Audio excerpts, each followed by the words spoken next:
안녕하세요. 캔들피그와 기마백의 나불대화 시간입니다. 아마 시청자분들 중에 주변에서 이미 듣고 있는 분도 계실 텐데 지금 좀 여유가 있는 개인 투자자분들은 채권 투자에 상당한 관심을 가지고 있습니다. 4월 한 달 동안 채권 시장에서 개인들이 4조 원 가량을 순매수를 했고 올해 들어 지금까지 12조 원 넘게 순매수를 했다고 합니다. 이게 어느 정도 수준인지 가늠하기 위해서 작년 같은 기간과 비교를 해보면 600% 가깝게 증가한 수치라고 하는데요. 투자 시장에서는 정부가 밀어주는 부분도 있고 갈수록 채권 투자 분위기는 점점 뜨거워질 거라 전망하고 있습니다. 채권이 가지는 특유의 성격 때문에 안정적인 투자라는 인식도 있기는 한데 우리가 생각하지 못했던 이런 문제도 있다는 걸 오늘 한번 볼 거고요. 현재 문제가 되고 있는 PF 대출도 좀 더 들여다볼 기회를 가져보겠습니다. 이거 절대 어렵지 않고요. 은근 남는 게 많은 내용이니까 좀 집중을 해주셔도 좋을 것 같습니다. 반갑습니다. 김하백님. 네, 안녕하세요. 주식도 주식이지만 최근에 개인들이 많이 투자하는 상품 중에 전단체라는 것이 있습니다. 오늘은 그 이야기를 해볼 텐데요. 이 전단체 중에는 현재 말이 많은 PF 대출하고 관련된 것도 많이 있습니다. 그래서 오늘은 개인들이 많이 산다고 하는 이 전단체와 PF 대출을 중심으로 이야기를 해볼 테니까 화면을 보면서 차근차근 들어주시면 도움이 될 것 같습니다. 한 번에 부동산 PF 대출도 이해하고 전단체도 이해할 수 있겠네요. 근데 PF 대출하고 엮여있는 채권을 그걸 산다는 것도 좀 의아하긴 하네요. 아마 차근차근 듣다 보면 또 일정 부분 이해가 갈 텐데요. 오늘은 증권사를 중심으로 PF 대출 이야기를 하면서 채권 이야기를 같이 해보겠습니다. PF 대출을 해주는 증권사들이 사업을 하려는 시행사들한테 돈을 빌려줄 때 증권사들이 자기가 가진 돈을 갖고 돈을 빌려주는 경우는 없어요. 그렇죠. 자기들도 남의 돈으로 빌려주는 거죠. 도매로 돈 땡겨와서 소매로 대출해주는 식으로요. 그쵸? 그나저나 전단체라는 게 뭡니까? 네.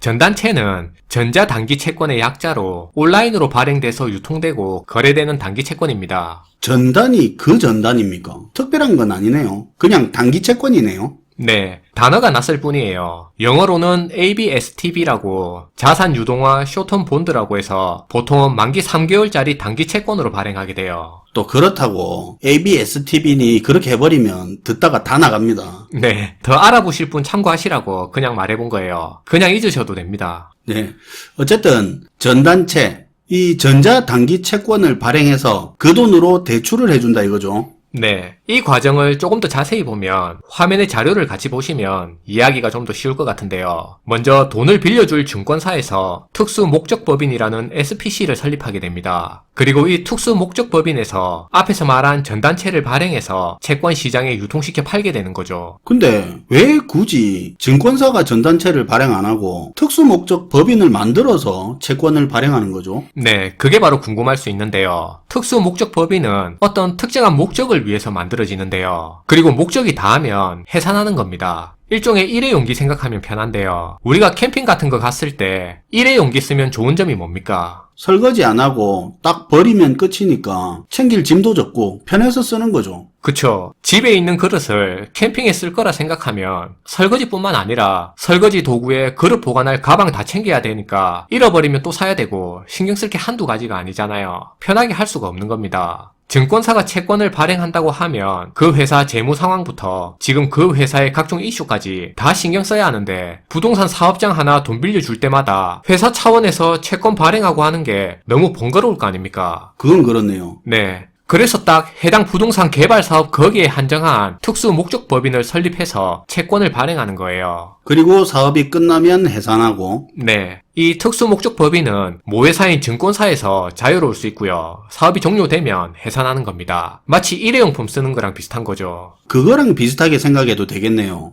회사 내에서 한 번씩 중요한 사업을 하면 TF팀 만들고 그건 여러 부서 안 거치고 독립적으로 자체 업무 플로우 따르면서 그 프로젝트 상황에 맞춰서 알아서 다 처리하잖아요. 그게 대응도 빠르고 효율도 높고 하니까. 그리고 사업 끝나면 거기 인원들 원래 부서로 돌아가고. 맞아요. 그렇게 생각하면 특수목적법인을 이해하는데 좀 도움이 되겠네요. 여튼 증권사에서 직접 채권을 발행하는 것보다 증권사에서 세운 특수목적법인에서 독립적으로 그 사업에 관해 채권 발행을 하는 겁니다. 요까지는 이제 이해를 했는데요. 이 특수목적 법인이 채권 발행해서 PF 자금 대주는 거 아닙니까? 그런데 이렇게 되면 나중에 증권사가 발 뺄 수 있는 거 아닙니까? 그쵸. 시장에서 봤을 땐 특수목적법인이 어떤 회사인 줄 알고 여기서 발행한 채권을 안심하고 산다는 게 이해가 안 갈 수 있잖아요. 그래서 이런 불안한 심리를 안심시키고 믿고 거래할 수 있게 그렇게 만들려고 증권사에서 보증을 해주게 돼요. 그러니까 모기업인 증권사가 특수목적법인이 발행한 채권에 대해서 보증을 해주는 그런 구조네요. 맞아요. 만약에 이렇게 발행된 전단체가 혹시라도 잘못되면 증권사에서 책임지고 보증해서 사주겠다고 하는 그런 매입 확약을 해주게 되는 거고요. 시장에서는 증권사의 그런 매입 확약 보증을 믿고 거래하는 거죠. 아무튼 채권 시장에서 그렇게 전단체가 팔리고 거래가 되면 특수목적법인에서는 그렇게 전단체를 판 돈을 모아서 시행사에다가 PF 대출을 해주는 겁니다. 여기까지가 증권사에서 시행사에다가 PF 대출을 해주는 하나의 시스템이에요. 듣고 나니까 별거는 아니네요. 네. 그런데 여기서 이 전단체가 가진 문제점이 뭐냐면 앞에서 말한 전단체의 만기는 3개월인데 PF 대출이 나가는 사업은 아무리 짧은 사업이라고 해도 3개월짜리 사업은 거의 없잖아요. 당장 뭐 아파트만 해도 한 단지 짓는데 한 3년 정도 걸리잖아요. 그쵸. PF 대출이 나가는 사업이 일반적으로 한 2, 3년 정도는 된다는 겁니다. 그러니까 사업에 들어가는 대출이랑 진행되는 사업이 만기에서 큰 차이를 보인다는 거죠. 그래서 통상 일이 어떤 식으로 진행이 되냐면 예를 들어 공사 마감하고 잔금이 들어오는 그 시점까지 3년 걸리는, 즉 36개월짜리 프로젝트라고 치면 전단체를 3개월 주기로 계속 발행해서 앞에서 발행된 전단체를 차환해서 갚아가는 식으로 프로젝트가 진행되는 게 일반적인 형태입니다. 그렇게 36개월 동안 총 12번의 리파이낸싱을 통해서 차환하는 구조로 사업이 진행되는 거죠. 야, 이거 들으니까 바로 어디가 취약한지 보이네요. 예를 들어 12번 채권 발행하는데 거기서 한 번만 틀어져도 문제가 생기는 거 아닙니까? 네, 그게 포인트예요. 이 12번의 리파이낸싱을 하던 중에 중간에 단 한 번이라도 채권 판매를 실패해서 자금 조달이 어긋나게 되면 앞에서 증권사에서 매입 확약을 해줬으니까 자기들이 처리해준다고 했으니까 증권사에서 이제 그 전단체를 사줘야 되는 상황이 발생하게 됩니다. 그런데 생각해보시면 갑자기 몇백억이나 되는 그런 돈을 증권사가 가지고 있을 리도 없고 그만한 돈이 있었으면 애초에 그렇게 특수목적법인을 만들고 굳이 전단체를 발행해서 PF 대출을 해주는 그런 복잡한 일도 하지 않았을 겁니다. 그래서 중간에 하는 리파이낸싱 도중에 문제가 생기면 증권사에서는 이 전단체를 처리해야 돼서 현금 유동성이 급격하게 마르는 그런 문제에 노출될 수 있는 거죠. 지금 시중에서 PF 대출 터질 위험이 있다고 하는데 이 구조를 말하는 거네요. 한숨 돌리면 몇 개월 있다가 또 위기고 이게 반복되는 이유도 단기 채권이라 만기가 금방금방 와서 그런 거네요. 그렇죠. 이런 상황이 작년 10월에 발생한 레고랜드 사태로 채권 시장에서 자금 경색 현상이 번진 문제도 앞에서 설명한 이런 문제로 시작된 문제예요. 그 레고랜드 사태라는 게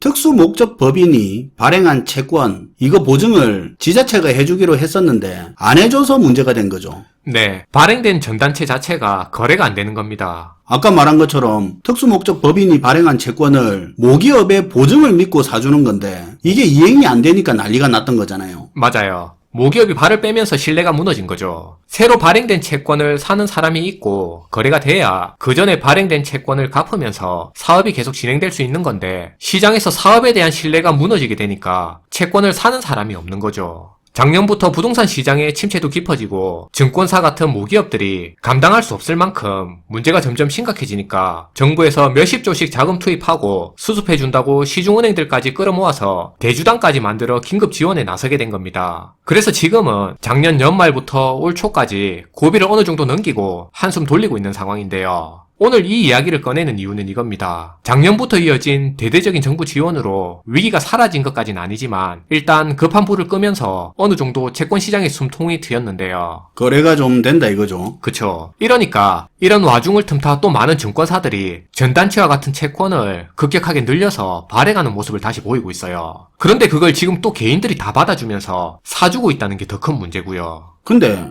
개인들이 이 전단체를 왜 사주는 건데요? 사실 이유는 되게 간단한데요. 전단체가 인기 있는 이유는 만기가 짧고 예금 이자에는 만족하지 못하고 그렇다고 주식에 넣자니 요새 말도 많고 괜히 넣었다가 또 타이밍 잘못 잡히면 물려버리니까 불안하기도 해서 이자 높고 만기가 짧은 이런 전단체 같은데 투자하는 겁니다. 그런데 이게 앞에서도 얘기한 거지만 작년 연말이나 올 초처럼 또 부동산 PF 시장의 위험성이 다시 부각되게 되면서 중간에 전단체가 어느 한 타이밍에라도 막히게 되면 여기에 투자한 개인들의 피해가 급격하게 확산될 수 있다는 거예요. 그러니까 지금 전단체 거래가 웬만큼 살아난 게 경기가 개선되는 것 같은 본질적인 문제가 해결돼서 그런 게 아니라 정부가 산소호흡기 꽂고 억지로 살려놓은 거기 때문에 전단체 시장이 계속 괜찮을 거라는 보장이 없다는 거죠. 맞아요. 그 부분을 봐야 된다는 겁니다. 참고로 지금 보면 증권사들이 해준 PF 대출에서 연체율이 10%가 넘고요. 저희가 지난 영상에서도 계속 강조했던 얘기입니다. 이게 최근 요 1년 새에만 대출 연체율이 2.8배로 3배 가까이 늘어난 상황이에요. 그리고 나이스 신용평가가 분석한 분석 내용에 따르면 현재 우리나라 25개 증권사에서 PF 대출이 나간 사업장 중에 공사가 지금 지체돼서 원래 공사 계획 대비 공정 진행률이 반도 안 되는 곳이 80%나 된다고 합니다. 그러니까 지금 증권사 PF 대출이 나간 공사 현장 10곳 중에 8곳이 현재 공사 진행이 계획대로 안 되고 있다는 거예요. 이게 의미하는 게 뭐냐면 이렇게 공사가 지체되면서 진행이 안 된다는 말은 PF 대출로 이런 사업장에 돈을 대는 시장에서 봤을 때 어느 순간 사업성에 대한 신뢰 자체가 떨어진다는 판단을 가지게 되면 사업 도중 언제든지 전단체 매입을 중단할 수도 있다는 거예요. 거래가 문제가 아니라 사업 자체의 신뢰성에 의문을 가지면서 또 위기가 올 수 있다는 거네요.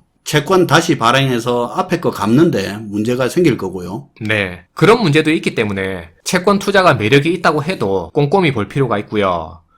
국가 부채가 커진 만큼 앞으로 국민들에 대한 국채 수요를 인위적으로 늘릴 수밖에 없는데 개인들의 채권에 대한 접근이 앞으로 늘어날 만큼 우리도 조금씩 채권에 대한 상식을 갖춰갈 필요가 있을 것 같습니다. 네, 오늘도 잘 들었습니다. 김하백님. 네, 감사합니다. 오늘은 개인 채권 투자자들에게 인기가 있다는 전단체에 대해서 알아봤고요. 그리고 이걸 활용해서 최근 PF 대출이 왜 문제인지 구조적으로도 한번 알아봤습니다. 내용을 쉽게 만든다고 아주 머리에 쥐가 나는 줄 알았는데 그래도 시청자분들한테 나름 알찬 시간이 되었으면 합니다. 시청해주셔서 감사하고요. 지금까지 나불대야 시간이었습니다.